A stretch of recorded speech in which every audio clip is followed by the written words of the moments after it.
Cet endroit permet de loger les personnes qui sont relativement incontrôlables dans l'institution. Elle m'a sauté dessus et elle a commencé à me poignarder. La seule façon de rentrer dans le gang, c'est de faire couler le sang. Au pied des montagnes du Wasatch, la prison d'État de l'Utah s'étend sur 275 hectares. Ce vaste complexe abrite 4000 détenus, dont les crimes peuvent aller de la simple contrefaçon au meurtre, pouvant entraîner la condamnation à mort.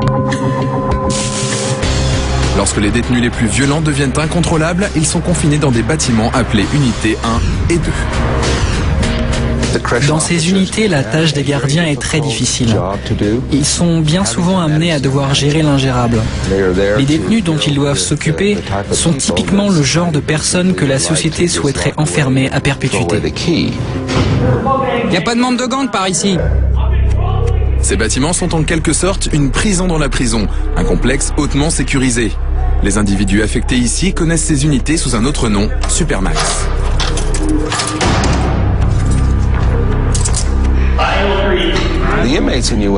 Les détenus de l'unité 1 sont probablement les plus imprévisibles. Ils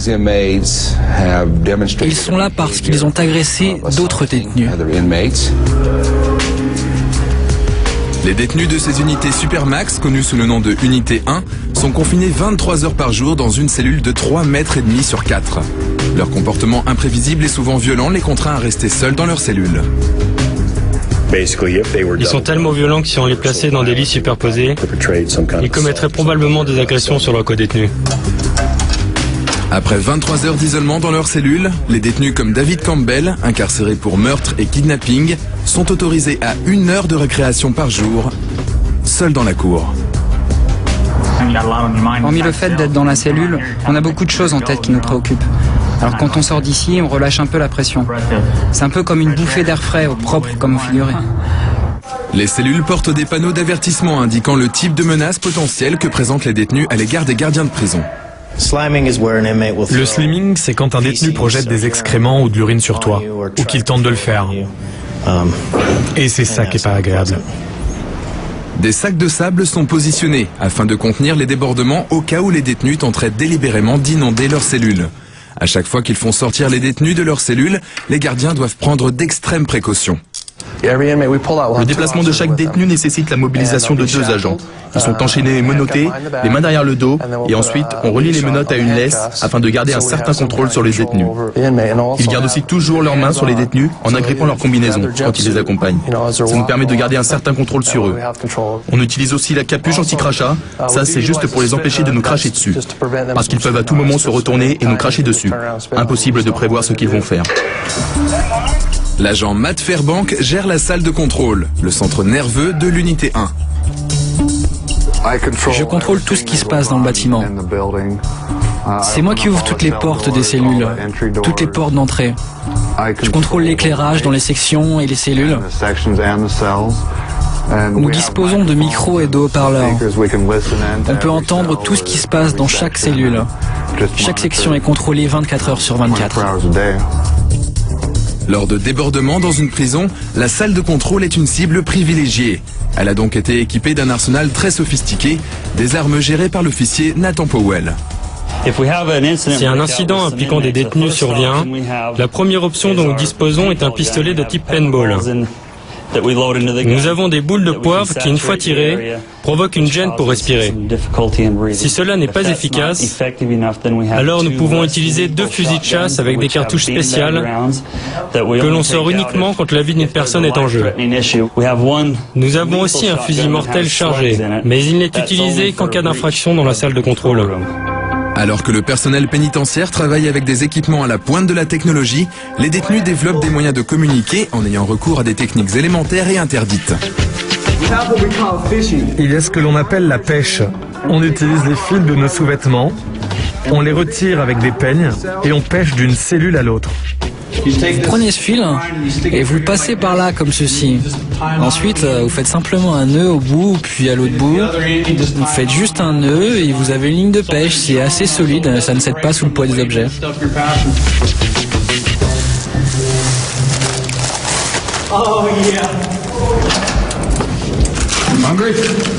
Les détenus sont ici considérés comme trop dangereux pour manger dans un réfectoire commun. C'est pour cette raison que les repas leur sont apportés dans leur cellule 3 fois par jour. Ok, voici un sac blanc typique. Généralement, on nous donne des sacs de déjeuner blancs. Ils contiennent 2 sandwichs au saucisson, un biscuit, un fruit, des carottes et du céleri. Et c'est ce que l'on nous donne au petit déjeuner et à midi. On mange la même chose au petit déjeuner. Voilà 2 morceaux de pain. On nous en donne 2 comme ça. Ça, c'est de la viande industrielle. Voilà une boîte de saucissons. Ça, c'est bon pour une semaine. Moi, je mange pas de saucissons, car c'est de la nourriture reconstituée. Voilà du pain. C'est censé faire la semaine. Alors vous voyez que ce régime est quasiment draconien. Je pense avoir perdu à peu près 5 kilos. Les couteaux, fourchettes et plateaux ne sont pas autorisés au moment des repas, et ce pour de bonnes raisons. On ne peut pas les laisser avec des fourchettes. Ils pourraient les transformer en armes dangereuses. Même les plateaux, ils peuvent les utiliser comme des armes, parce qu'ils sont en matériaux lourds.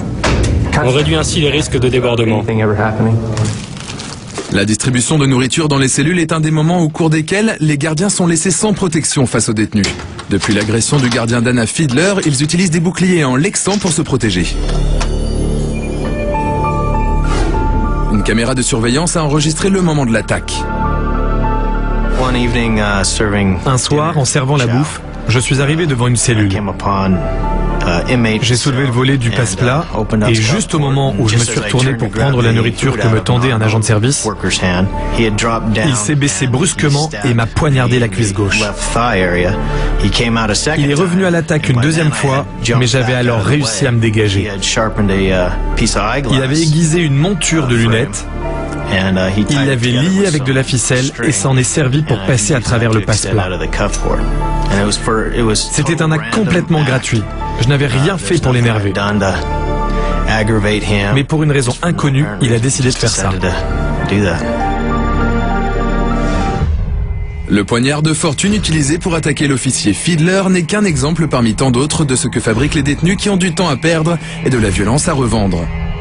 Prévenir la violence carcérale avant qu'elle ne fasse irruption implique qu'il faut trouver les armes cachées et autres objets de contrebande.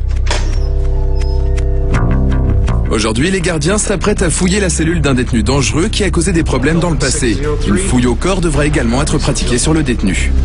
On se prépare à aller dans la section 6, dans la cellule 603 pour faire une fouille. On pense qu'il a de la contrebande qu'il n'est pas autorisé à avoir dans sa cellule. Il est connu aussi pour avoir fabriqué ses propres clés de menottes et pour avoir obtenu de vraies clés. C'est un vrai problème pour nous. Alors on va le fouiller et voir ce qu'on peut trouver. Vérifier ses vêtements, veiller à ce qu'il n'y ait pas d'objets dissimulés.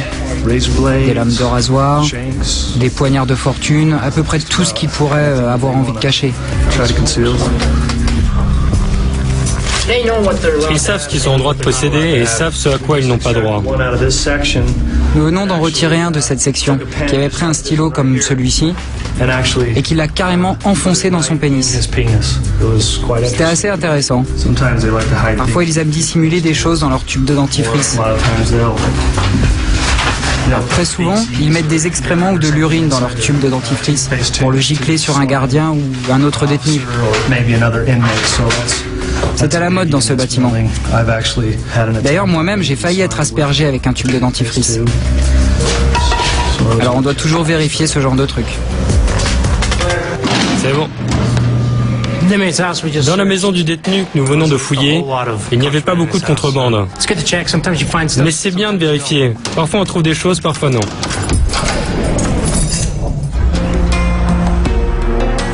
À la prison d'État de l'Utah, chaque criminel a suivi son propre chemin de violence pour finir dans le bâtiment de l'unité 1, allant d'agressions violentes à des crimes de sang-froid.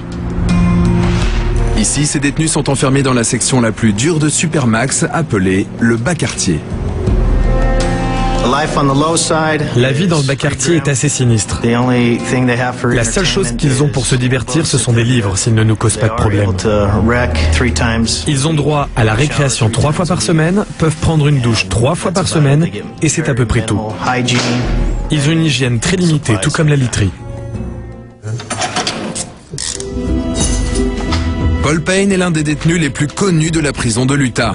Il purge jusqu'à 15 ans pour 11 chefs d'accusation différents, incluant agression grave, enlèvement et évasion. Il a été incarcéré dans le quartier Supermax après avoir été impliqué dans le meurtre d'un co-détenu. À 32 ans, Payne a passé une bonne partie de sa vie d'adulte derrière les barreaux. Je suis ici depuis l'âge de 16 ans, alors ma perception de la liberté est un peu particulière. La majeure partie de mon incarcération s'est déroulée dans l'isolement le plus total. Enfin, je veux dire que cela fait 16 ans que je suis en prison, donc 13 années dans l'isolement. Ma cellule fait 2,5 mètres sur 3,5 mètres. Alors t'as tes toilettes. Tes toilettes sont contre un mur. Puis il y a ton lit. T'as une sorte de couchette, une dalle de béton, et t'as un bureau à l'arrière, avec une fenêtre qui donne sur l'extérieur. Et t'as une fenêtre sur ta porte d'entrée. C'est celle qui a un volet, comme celle-ci. Les détenus appellent leur cellule leur maison, et la plupart d'entre eux y accrochent des photos qui leur rappellent leur foyer. Mais Paul Payne est superstitieux quand il s'agit d'apporter une touche personnelle à sa cellule. Il paraît que personnaliser sa cellule est un mauvais présage. Comme lorsque tu écris ton nom quelque part. Cela signifie que tu es destiné à retourner à cet endroit. C'est un mythe, c'est la prison, la culture de la prison. Vous savez, un mythe. Alors je ne le fais jamais. Comme de nombreux détenus, Payne pense que l'isolement de Supermax a nui à sa santé mentale. Ma perspective n'est que frustration. Vous savez, mon expérience ici est une frustration permanente. Une frustration qu'il emporte avec lui quand il est autorisé à sortir dans la cour 3 heures par semaine. Je marche en rond. Pendant la récréation, je marche en rond. C'est tout. T'es dans un petit bunker en béton et c'est à peine plus grand que ta cellule. Voilà, c'est ça, en rond. J'ai été condamné à tort. Je suis innocent.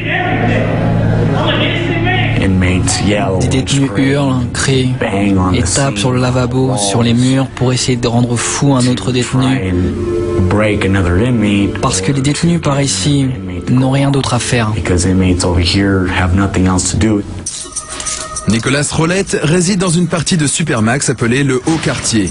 Il offre un peu plus de privilèges que le Bas Quartier. Il a été condamné de nombreuses fois, notamment pour agression sexuelle sur mineurs. Son acte de violence le plus récent a été commis en interne, une attaque sur un autre détenu qui l'a fait atterrir dans le quartier Supermax. Je suis dans l'unité 1 parce qu'un détenu a mis ses mains sur ma combinaison et je me suis dit qu'il fallait que je me défende. J'avais une tasse d'eau bouillante dans les mains et il a pris un bain. Enfin, pas un bain, mais une douche. La peau de son visage partait en lambeaux. Rolette a un passé trouble. Il a été vraiment injurieux. Il a été suicidaire. Il a été vraiment manipulateur et s'est battu avec des surveillants. Alors, il a vraiment beaucoup d'antécédents. Ma réputation, c'est d'avaler des couteaux à beurre et de me faire conduire aux urgences pour les extraire de mon corps. Faire un lance-pierre, lancer une bombe d'urine ou d'excréments sur la pile de plateau pour que personne ne puisse bouffer. Inonder ma cellule, me la serrer, obliger les gardiens à nettoyer la crasse et aller en cellule vide. Aujourd'hui, une audition permettra de décider si, pour son plus récent accès de colère, Rolette sera transféré ou non du haut quartier au bas quartier, plus restrictif. J'ai commencé à donner des coups de pied dans ma porte pour libérer un peu de frustration, parce que j'en pouvais plus. Un gardien est venu à ma porte et il m'a dit écoute, si t'arrêtes pas ça, c'est un ordre, si t'arrêtes pas ça, on va devoir faire un rapport. Comme toujours, Rolette se plaint beaucoup. Et comme toujours, les gardiens lui demandent d'exprimer sa frustration avec moins de violence. Alors comment je me débarrasse de ma frustration ? Je n'y arrive pas. La frustration, c'est pas hurler et donner des coups aux gardiens. Tout ce que ça va t'apporter, c'est des ennuis, ok ? Je n'étais pas en train de hurler, je demandais aux gardiens. Il a dit que tu hurlais, que tu donnais des coups dans la porte. J'ai peut-être élevé la voix, mais je ne hurlais pas. Le détenu donnait des coups dans la porte et criait lors de la distribution du courrier. Et vous avez incité toute la section à en faire autant. C'est ce qui est écrit ici. Ok, bon, alors, allez demander à toute la section si je les ai incités.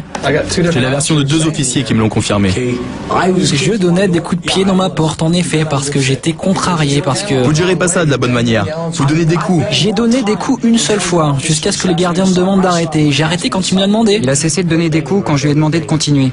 Ok, Rolette, c'est tout. On va te mettre dans le bas quartier et on se revoit dans 30 jours. Affecté au bas quartier, Nicolas Rolette aura moins de privilèges. Combien de temps faudra-t-il pour qu'il mérite à nouveau de rejoindre le haut quartier? Seul le temps le dira.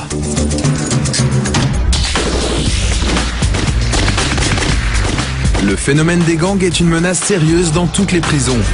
Dans la prison de l'Utah, les membres de gangs, toujours plus nombreux, exercent leur influence de manière très brutale. L'Utah compte environ 150 gangs différents. Les membres de gangs, toutes races confondues, résident dans cette unité de moyenne sécurité. Ils vivent ce que les gardiens appellent une trêve difficile. Commençons en douceur avec eux. On essaye de les intégrer avec les autres gangs, qui souvent causent des problèmes. C'est plus ou moins un test. Mais lorsque les détenus échouent à ce test, la guerre entre gangs rivaux fait rage. Comme nous le montre cette séquence exclusive de surveillance dans laquelle les détenus Gilbert Medina et Larry Gallegos étaient impliqués. Mon gang est de Ogden Tressé. C'était moi et mon cousin, seul contre 5 autres types. Des membres de gangs rivaux. On ne s'entend pas. Les 3 autres membres du gang rival sont allés dans l'autre pièce avec un ami à moi et ont commencé à lui sauter dessus.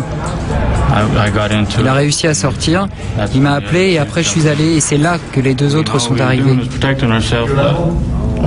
Enfin, on cherchait simplement à se défendre, mais on a fini par être envoyé à Max. Medina et Gallegos ont été transférés dans ce bâtiment sécurisé de Supermax, où l'État de l'Utah abrite les membres de gangs les plus violents. Ici, 192 détenus sont enfermés en permanence dans leurs cellules, avec 1h15 de récréation tous les 2 jours.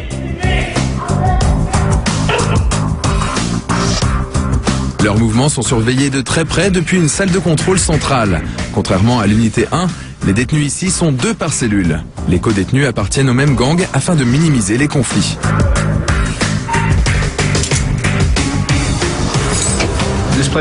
Cet endroit permet de loger les personnes qui sont relativement incontrôlables dans l'institution. Et ils nous mettent dans une cellule sécurisée entre membres du même gang. On essaie de ne pas mélanger les gangs. Si on le fait, généralement, on assiste à des choses terribles. On a beaucoup de meneurs ici. Ce sont eux qui décident ce qui va arriver et qui va se faire poignarder ou qui a besoin d'être tabassé. Ce bâtiment est conçu pour les empêcher d'interagir avec les autres détenus. Glenn Hunter a été envoyé à la prison de l'Utah pour agression sexuelle et vol aggravé. Il a rejoint un gang pour gagner le respect des autres détenus. Je ne suis pas arrivé ici en tant que membre d'un gang. Quand je suis arrivé dans cette prison, les personnes que je fréquentais étaient les Crips. Et à partir de là, j'ai fait partie de leur bande. À la base, je ne faisais pas partie d'un gang. Mais en quelque sorte, j'ai été embrigadé là-dedans. Tout comme les autres détenus, Glenn Hunter pensait qu'il devait prouver sa loyauté envers le gang en commettant des actes de violence. J'ai dû beaucoup me battre. Je me suis beaucoup battu. D'ailleurs, c'est juste pour intégrer le gang dans lequel j'étais à l'époque. Putain, c'était difficile de se faire accepter. Il y a de la pression parmi les membres des gangs, gars du même coin, codétenus, amis, associés, peu importe. C'est comme ça. C'est une pression qu'on exerce sur toi. Pour prouver leur loyauté vis-à-vis de leur gang, les membres sont également obligés de tatouer leur corps. Beaucoup de gens basculent là-dedans pour de mauvaises raisons, c'est-à-dire pour rejoindre un gang. Tu es membre d'un gang, alors généralement tu portes une marque. Du moins, c'est comme ça que ça se passe dans l'Utah. La marque, c'est le tatouage qui prouve ton appartenance à un groupe. Pour maintenir l'ordre, l'administration de la prison contrôle de très près les tatouages des détenus, ce qui leur permet d'obtenir des indices sur l'évolution des gangs. On essaye de garder la trace de tous les tatouages des détenus, s'ils en ont des nouveaux ou pas. On garde tout ça dans des fichiers. Lui, il a un nouveau tatouage derrière la tête. Alors on va le prendre en photo et le mettre dans l'ordinateur. Même s'ils enfreignent les règles, les détenus se tatouent en cachette avec des aiguilles qu'ils confectionnent eux-mêmes.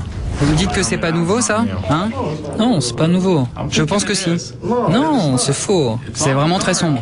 C'est censé être sombre. C'est censé être sombre? Par rapport aux autres? Oui. Pour beaucoup de détenus de la prison de l'Utah, un tatouage de gang est quelque chose qui va au-delà d'une simple marque de loyauté. Ils le considèrent comme une protection. En prison, c'est un facteur d'intimidation vis-à-vis des autres détenus. Les gens te voient avec la tête rasée, des tatouages sur la figure, la tête, les mains, les bras. Ils sont intimidés. Quand ils te voient, la première chose qu'ils perçoivent, c'est de la violence. Les tatouages peuvent même déclencher une guerre des gangs, comme ce fut le cas dans l'unité de moyenne sécurité, ce qui a valu à Gilbert Medina une affectation dans le quartier Supermax. Qu'est-ce qui a démarré la bagarre? Ils disent que c'est à cause de mon tatouage, le 18K sur mon bras. Ça veut dire 18 tueurs, un autre gang rival. Je suppose que c'est un manque de respect vis-à-vis de leur gang. Ça ne leur a pas plu, alors ils ont voulu se battre. Le détenu Curtis Alger est ici pour vol, usage de faux et évasion. Il voit ses tatouages comme une déclaration de son identité. Toute ma famille se fait tatouer dans la rue. Je m'en fais faire depuis l'âge de 12 ans. J'en ai fait ici. La plupart ont été faits dans la rue. Il est écrit sang, honneur, devoir et loyauté. Les suprémacistes, les Aryens, les néo-nazis, je les aime pas. D'ailleurs, ma première altercation, c'était avec des Aryens. Ils prétendaient que les Blancs étaient supérieurs. Hitler est l'un des hommes les plus brillants du monde, et il a réussi à rendre grâce à cette terre. J'ai un portrait de lui sur ma poitrine et sur mon dos. Il voulait dominer le monde et le rendre blanc. Je suis blanc et j'ai pas de problème avec ça. Il y a ces mecs là, ils sont néo-nazis et c'est dur quoi. Ça te donne envie d'être un membre de gang pour lutter contre tout ça. Ok, tu veux que je te défonce? Ouais, je te défonce.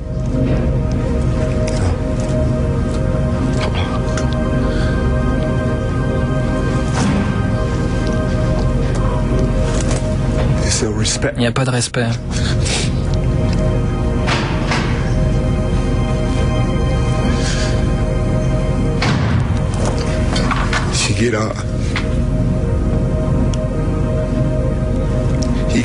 Si tu envoies les gens ici, ils s'en tapent.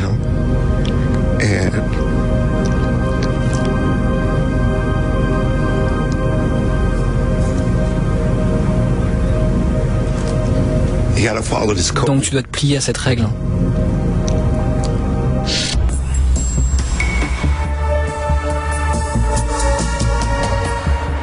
À la prison de l'Utah, certains détenus sont placés dans le bâtiment de très haute sécurité, unité 1, pour leur propre sécurité. Cette protection les oblige à renoncer à nombreux privilèges.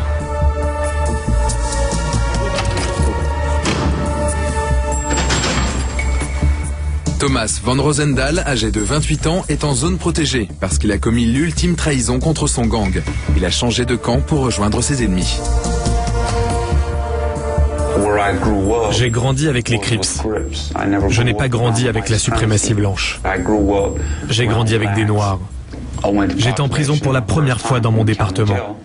J'ai ensuite commencé à lire des trucs, à me raser le crâne et à intégrer le style de vie de la suprématie blanche. Prendre le risque de passer du gang des Crips à un gang blanc a immédiatement mis ses jours en danger.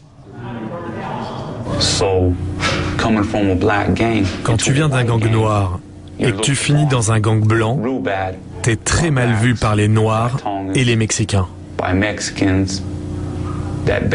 Oh, cet imbécile était un Crip. Maintenant, il est avec ses abrutis de racistes. Pour dissimuler cette précédente affiliation, il a camouflé son tatouage du gang des Crips.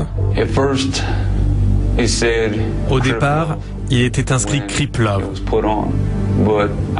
Mais j'ai changé le C en T pour que ça fasse Trip Love. Parce que j'ai passé ma vie à me heurter aux autres. Avec l'animosité et la haine que j'avais. J'étais toujours en train de tester les gens pour voir de quel bord ils étaient et à quel point c'était des durs. Bien que Van Rosendahl ait pu changer son tatouage, il n'a pas pu changer de gang sans en payer le prix. Si je quitte ce bâtiment, il y a un moment où je vais être obligé de blesser quelqu'un ou d'être blessé à cause d'un minable qui veut se faire un nom dans sa petite bande de merde. C'est aussi simple que ça. Et il a pris une autre grave décision qu'il a communiquée aux gardiens de prison. Je vais dénoncer le gang de suprématie blanche dans lequel j'étais. Je n'ai pas envie de faire face à ça de manière violente. Je veux sortir d'ici, je veux rentrer chez moi. Ils sont très souvent en détresse, ils n'arrivent plus à penser, et le taux de suicide est très élevé dans ce genre de secteur. Depuis que je suis ici, il y a eu plusieurs suicides et de nombreuses tentatives. Le suicide présente une menace permanente. C'est la raison pour laquelle les gardiens disposent d'un arsenal d'instruments d'urgence, avec notamment des ciseaux pour sauver les détenus qui tenteraient de se pendre. Certaines personnes s'adonnent à des pratiques suicidaires d'automutilation. On les appelle les cutters. Michael Willem, incarcéré dans le quartier Supermax, a été placé dans une cellule vide, équipée d'une caméra de surveillance qui permet de l'observer en permanence. Qu'est-ce que ça fait d'être dans une cellule vide? C'est froid, très froid. T'es assis dans une cellule en béton complètement nu et tout ce que tu fais, c'est rester assis là en te disant que t'aurais peut-être pu faire mieux.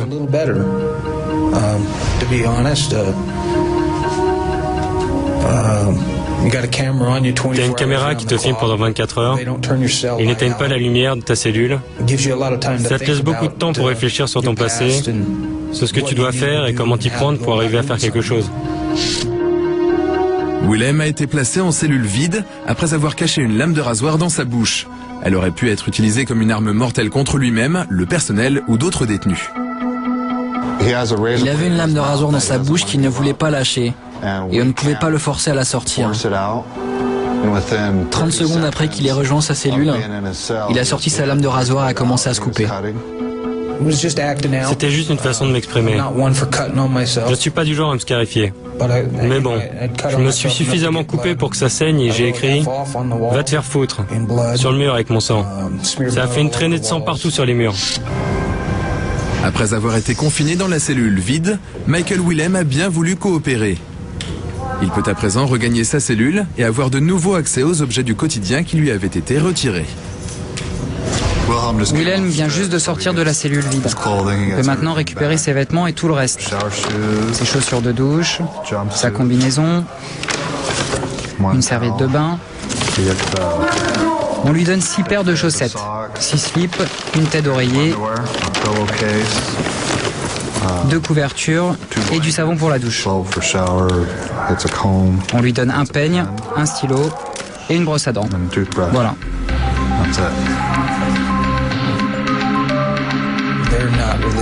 Ils relâchent rarement les auteurs d'agressions sexuelles.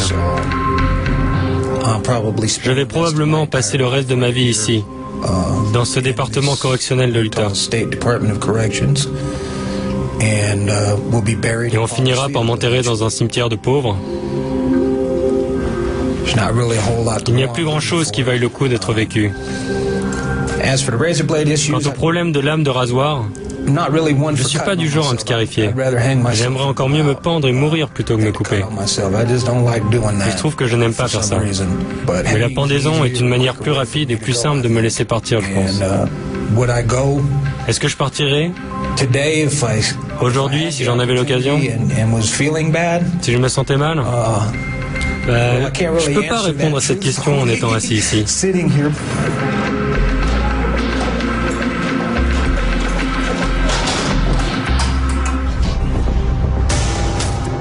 La prison de l'Utah est l'une des rares prisons américaines qui accueille à la fois des hommes et des femmes. L'unité de très haute sécurité comprend 30 femmes. C'est la catégorie de détenus qui augmente le plus.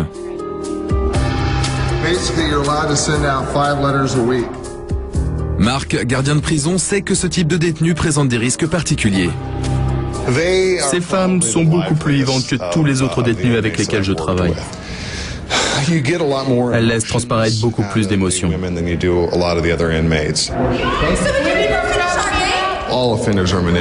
Tous les délinquants sont manipulateurs ou peuvent l'être. Mais elles sont plus à même de vous parler et sont plus sociables que les hommes.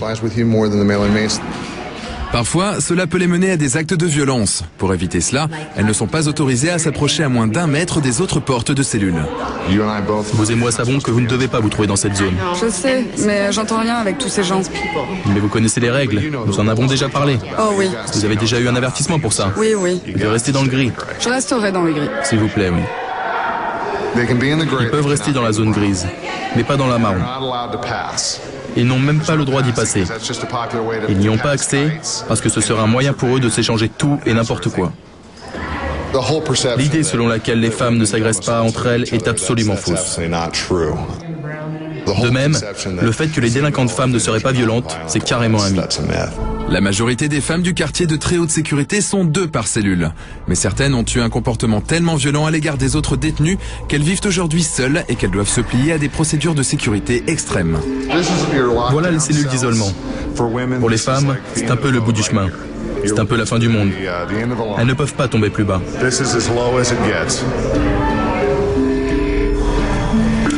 La charge émotionnelle est tellement importante chez ces femmes. Il y en a qui n'arrivent simplement pas à s'entendre avec d'autres. Je ne peux pas avoir une cellule normale parce que j'arrête pas de me battre. Je me dispute avec les autres. J'essaie de ne pas les frapper, mais vous savez, j'ai du mal à gérer ma colère. Je ne supporte personne. Je ne tolère pas qu'on parle de moi. Je ne me laisserai pas marcher dessus. On utilise toujours les menottes pour sortir les détenus de leurs cellules. À l'extérieur de leurs cellules, les détenus sont toujours menottés. Lisette Derresous purge jusqu'à 15 ans pour coups et blessures.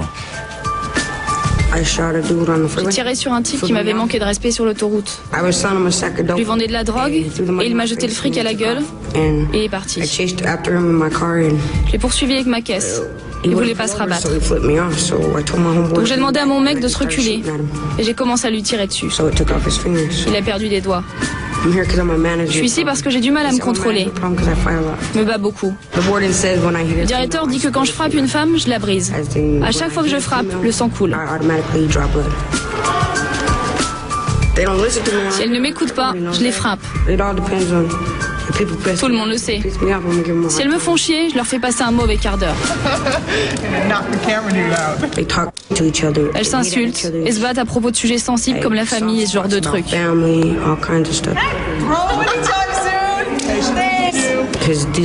Parce que ces filles-là sont de véritables piranhas. Jessica, t'as ce putain de joker dans le tas. La plupart des femmes du quartier de très haute sécurité, comme Melinda Chastin, sont autorisées à plus de sorties que leurs homologues masculins. Je sors 2 fois par jour, du lundi au samedi. Le dimanche, je sors de 7h du matin à 20h30, donc je suis dehors toute la journée. Là sont mes toilettes. On n'a pas le droit de décorer les murs ici, mais je le fais quand même. Ça fait du bien d'avoir des trucs un peu partout. On a le droit d'avoir des livres religieux ou des choses comme ça. On a juste droit à 2 draps, 2 couvertures par lit. J'ai pas mal de brosses à dents, ça c'est... On n'a pas le droit d'avoir cela dans le quartier Max parce qu'on pourrait s'en servir comme arme. C'est un truc pour se défendre, c'est de la contrebande. Vous n'avez rien vu. Melinda a été envoyée en prison pour avoir agressé une surveillante alors qu'elle tentait de s'évader avec Jessica Grundy d'un centre pour adolescents délinquants.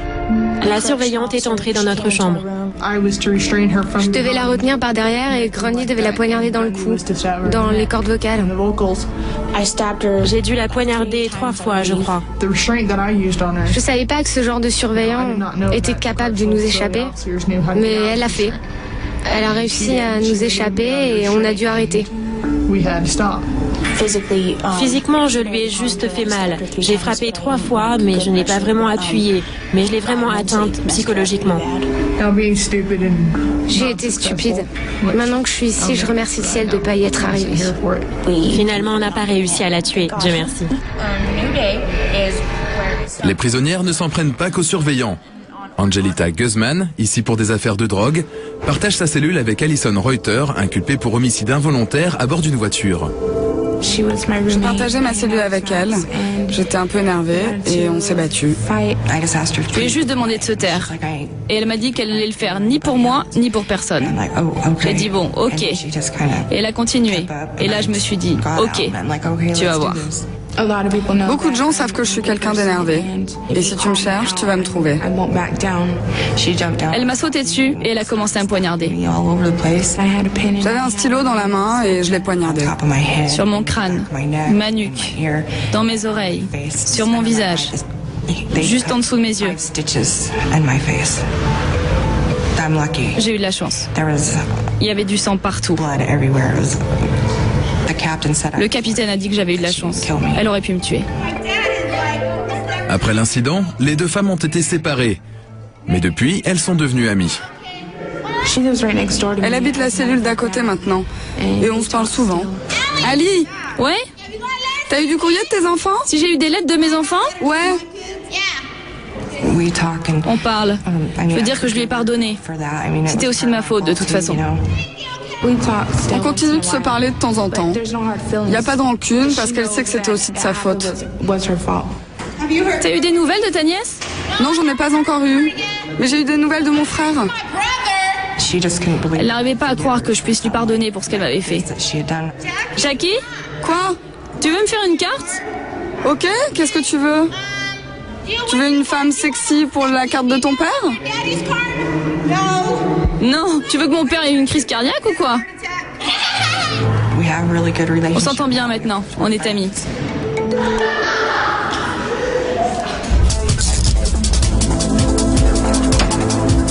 Dans la prison de l'Utah, la plupart des prisonniers du quartier de très haute sécurité finiront par retrouver la rue.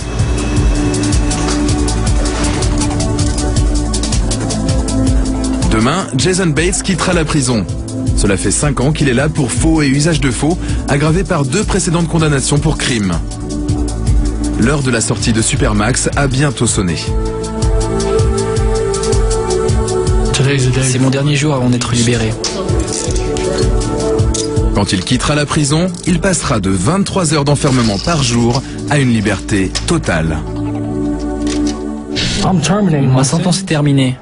Je vais retrouver la rue, un environnement sans famille, sans rien, tu comprends? Donc ce qu'ils vont faire, c'est m'obliger à retourner à mes anciennes galères. Pour certains détenus, il existe un jour pire que le jour où ils sont entrés en prison, le jour où ils en sortent. Pour Thomas von Rosendahl, ici pour avoir menacé de tuer 2 juges, la sortie est prévue dans 5 mois. Ça fait 10 ans que je suis en prison. Depuis l'âge de 13 ans, je fais des allers-retours en prison. Je n'ai jamais connu une vie normale. Je n'ai jamais rien possédé de ma vie. Je sors dans 5 mois et je n'ai rien sauf un tas de tatouages pourris et un numéro de prison avec lequel les gens m'identifient.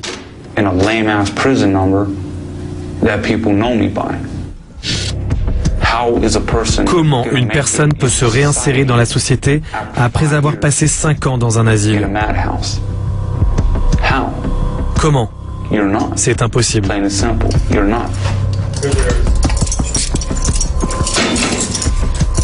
Le jour se lève. Tout ce qu'il reste à faire pour Jason Bates, c'est saluer ses compagnons de cellule. Bien qu'il soit sur le point d'être libéré, les gardiens de prison continuent de prendre les mêmes précautions qu'avec n'importe quel détenu dangereux. Pour Bates, la perspective de liberté est un mélange d'espoir et de peur.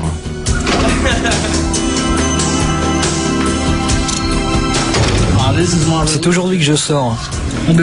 Ça fait 63 mois que je suis ici. Je serai toujours un criminel en sortant d'ici. Un peu inquiet mais heureux. Heureux de partir d'ici.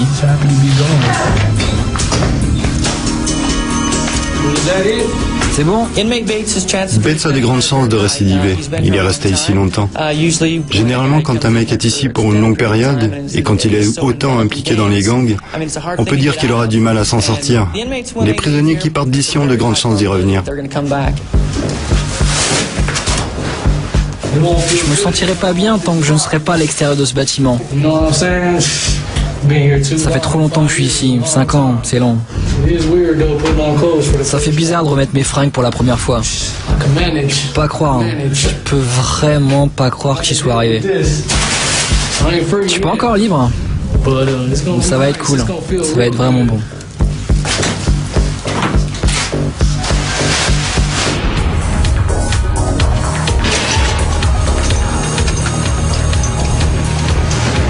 Après 5 années d'emprisonnement, Jason Bates respire enfin le parfum de la liberté. Je me sens bien. Mais 5 ans, vous savez, c'est long. Je hais cet endroit, c'est tout ce que je ressens. Je pourrais faire ce que je veux maintenant. Mais je me sens pas libre. Même s'ils m'ont retiré les chaînes, je me sens toujours piégé. C'est maintenant que tout commence. C'est maintenant qu'il va falloir se battre. C'est quand tu sors. Payer les factures, nourrir ta famille. La bagarre commence quand t'arrives pas à payer une toute petite facture alors que t'as travaillé tous les jours pour un salaire de merde. Ou t'arrives pas à trouver du travail parce que tout le monde te considère comme un criminel. C'est comme ça que ça commence. Jason Bates ne sait pas encore s'il va réussir sa vie à l'extérieur de la prison.